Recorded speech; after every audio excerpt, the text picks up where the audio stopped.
Hello everyone. Welcome back to my channel. I hope everyone is having a nice day before we begin the video. Please subscribe and give the video a thumbs up. General Hospital fans, we have got Sonny Corinthos, Maurice Bernard, heading into heart surgery later this week, and it may take a shocking turn. But is Jen Sidwell, Carlo Rota, the one to blame, or is it an unseen enemy? We're going to talk about whether Sidwell is the one that sends what looks like a hit woman in to sabotage Sonny while he is getting ready for his heart surgery or has just come out of it. So Natalia Rogers Ramirez, Eva LaRue, told Sidwell about the surgery and the cardiac issues. So he may see this as a rare opportunity when Sonny is vulnerable, and it's the perfect chance to take him out. A few weeks back, you'll remember Natalia went to lay with Sonny see the cardiac specialist that Brick, Stephen A. Smith, lined up for him. And Natalia tagged along for support and to use deception business as a cover for Sonny's appointment, so nobody would suspect he was in lay for a medical reason. But neither one of them realized that Sidwell was having Natalia followed by some henchman of his. And that guy reported back to Sidwell that Natalia was at a cardiology office for an appointment. And it was for Sonny, not for her. And then Sidwell got more info from his ex-wife last week as well. As of now, Sonny has ended his friendship and his budding romance with Natalia because she didn't tell him Sidwell was her ex-husband and her baby daddy, and she held on to that.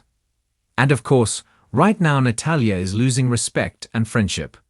She just lost her job. Maxie Jones, Kirsten Storms, BLQ, Amanda Seton, and Lucy Coe, Lynn Herring, fired her, and Sonny, Maurice Bernard, didn't intervene, didn't care.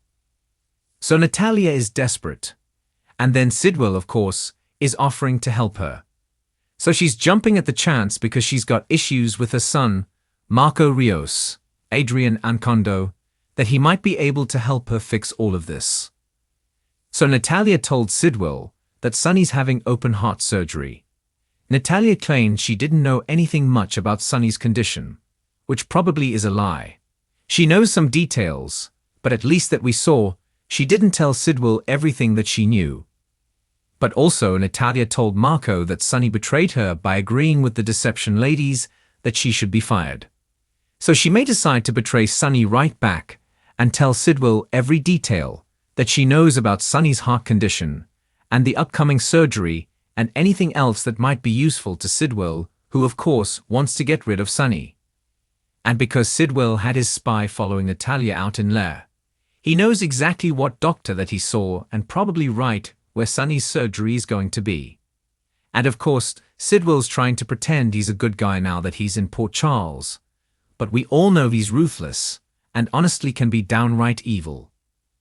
I mean, he was making Lucky Spencer, Jonathan Jackson, play poker with death stakes, trying to execute Jason Morgan, Steve Burton, and Anna Devane, Finola Hughes, and Sidwell kidnapped Sasha Gilmore, Sophia Matson, and was going to blow her up because her horrible mom, Harvey Sutton, Emma Sams, stole diamonds from him.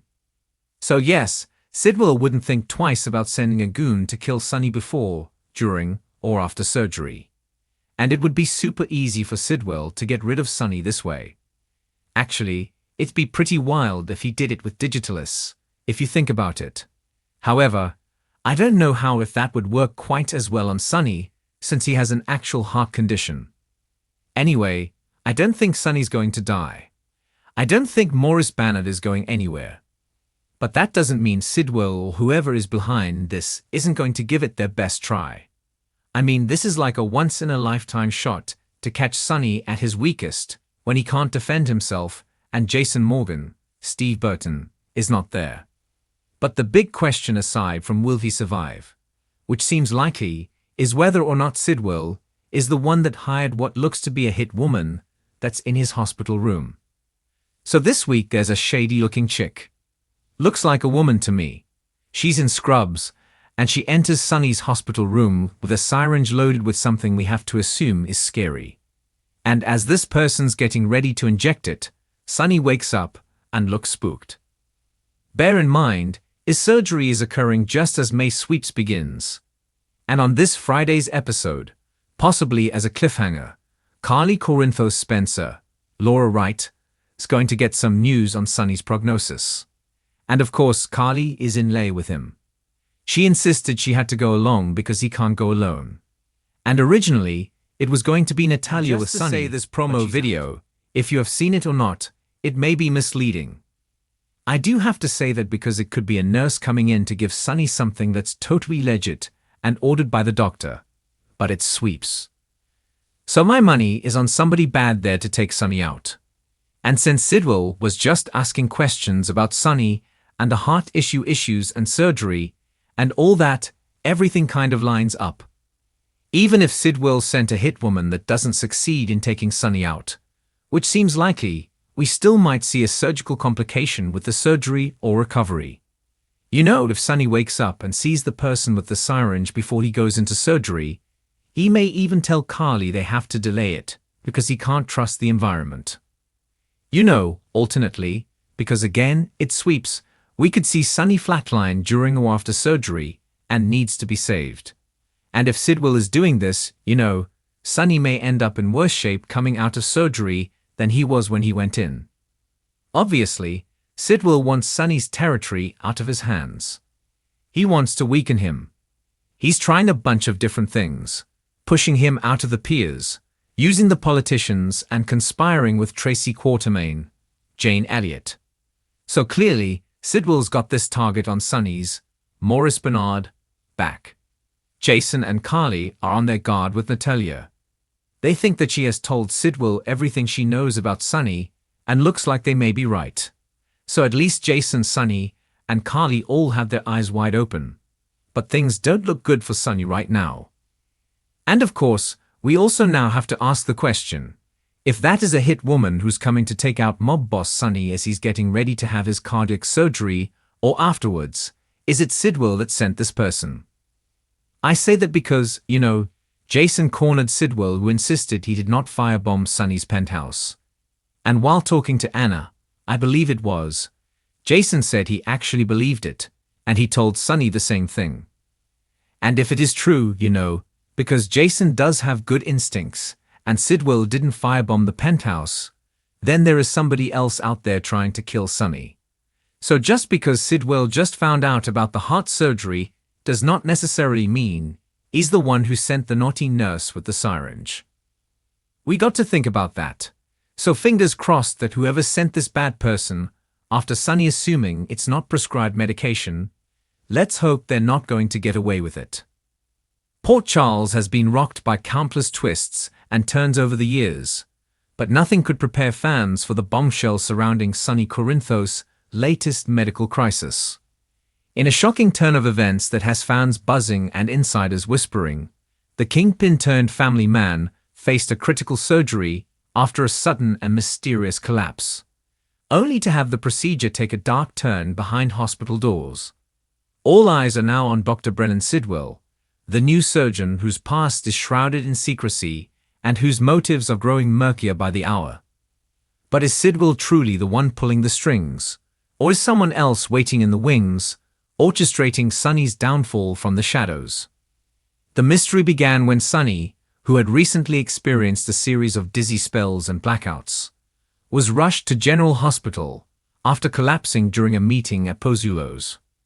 What was initially dismissed as exhaustion quickly escalated into something far more dangerous. Preliminary scans revealed a life-threatening aneurysm that required immediate surgical intervention.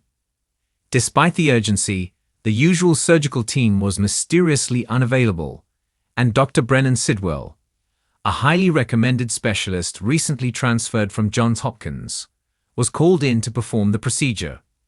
At first glance, Sidwell appeared confident, competent, and calm under pressure. But behind that calm exterior, was there something sinister lurking? Insiders at the hospital report a string of odd behaviors leading up to the operation. Nurse Deanna overheard Sidwell arguing on the phone the night before the surgery, using phrases like, "We stick to the plan," and "he won't walk away from this." Meanwhile, lab tech Brad Cooper noticed an unusual delay in the surgical prep. Missing instruments, changed protocols, and even an unauthorized medication order under Sidwell's login. Was this all just a coincidence, or part of a carefully calculated plot to eliminate Sonny Corinthos once and for all? Sonny's family was kept in the dark during the procedure.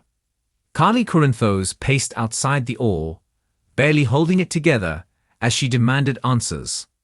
"Something isn't right," she told Dr. Portia Robinson, who assured her everything was under control. But as the minutes dragged into hours, the atmosphere grew tense. When Sidwell finally emerged from the operating room, his expression was unread. He announced, "But we managed to stabilize him for now." That ominous final phrase has haunted Carly ever since. Because even though Sonny survived the surgery, he's not waking up. He remains in a medically induced coma, and doctors are baffled by the lack of progress. Dr. Terry Randolph has now been called in to oversee his recovery, but even she admits there are anomalies in the post-op reports. "We're seeing signs of interference with his neuroreceptors," she confided to Jason Morgan, who returned to Port Charles the moment he heard the news. "This isn't just a standard recovery delay. Something's off." And Jason isn't buying Sidwell's story. Ever since Jason reappeared, he's been protective of Sonny in a way that suggests he suspects something more than a medical mishap. He started digging into Sidwell's background and has already discovered that the surgeon's license had been briefly suspended 2 years ago for procedural misconduct. The details were sealed. Why?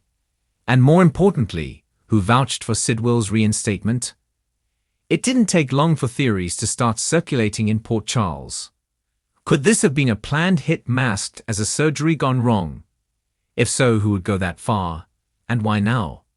There's no shortage of enemies in Sonny's orbit. From Cyrus Renault, recently seen skulking around the hospital's lower levels, to Victor Casadine's loyal remnants still lurking in Europe, the list is long and dangerous. Even Ava Jerome, despite their complicated truce, has been raising eyebrows with her sudden interest in Sonny's assets. But what if the true threat wasn't an old enemy at all? What if it's someone closer? Someone inside General Hospital with access, motive, and a score to settle. Enter Nina Reeves. The newly estranged wife of Sonny has been struggling with her own demons ever since their breakup. Some say she's spiraling, others whisper that she's plotting revenge. Though she's kept her distance, sources say Nina was seen leaving the hospital moments before Sonny was wheeled into surgery. Could she have had a role in selecting Sidwell? Or is she just a red herring in a much larger conspiracy?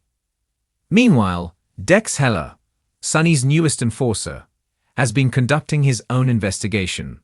He's begun following Sidwell, recording his movements, and even breaking into his locker at the hospital. What he found was chilling. A burner phone with several calls to an untraceable number, cryptic voice memos, and a single photo of Sonny taken just days before the incident, with a red X scrolled across it. With Sonny unconscious and vulnerable, the people around him are forced to choose sides. Carly has rallied support, calling in favors from Brick and Diane Miller to uncover any legal leverage. Jason is pressuring Portia and Terry for a second opinion, while Michael Corinthos wants answers and doesn't care what lines he has to cross to get them. Even Dante Falconeri, torn between his role as a cop and his duty as a son, is beginning to ask uncomfortable questions. If someone did this intentionally, Dante confided to Sam McCall, then they're going to wish they never stepped foot in this town. But perhaps the biggest shock came when Anna Devane received a tip from the WSB.